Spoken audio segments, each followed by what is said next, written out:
புதிய ஒரு ஆர்டர் வந்திருக்கு. என்னன்னு பார்த்தீங்கன்னா, கடன் வாங்குறவங்களும் சரி கொடுக்குறவங்களும் சரி, கடன் கொடுத்தவங்க வாங்குறவங்கள்ட்ட கட்டாயப்படுத்தி வாங்கக்கூடாது, அவங்களுக்கு பின்தொடர்ந்து வாங்கக்கூடாது. இப்படி 1-2 விஷயங்கள் போட்டிருக்கு.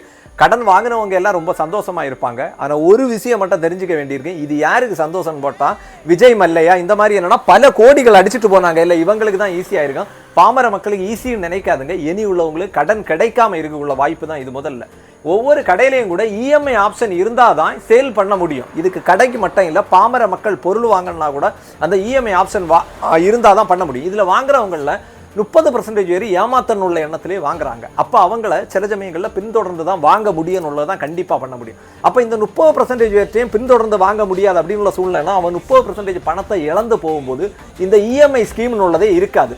உங்களுக்கு வீட்டு லோன் இல்லாமல் எத்தனை பேரால் வீடு கட்ட முடியும்? இனிமேல் அந்த வீட்டு லோன் இருக்குமான்னு கேட்டால் குறிப்பிட்ட நாளைக்கு மேலே இருக்காதுன்னு உள்ளதான் உண்மை. அதனால எல்லாரும் சந்தோஷப்படாண்டா. இந்த திட்டம் வந்தது நம்மள மாதிரிப்பட்ட நடுத்தர மக்களுக்கு பயத்தில் அடிக்க வேண்டிதான் வந்ததுன்னு உள்ளது நிறைய பேருக்கு தெரியலை. சிரிச்சிட்டு இருக்காதுங்க. இது சிந்திக்க வேண்டிய விஷயம்.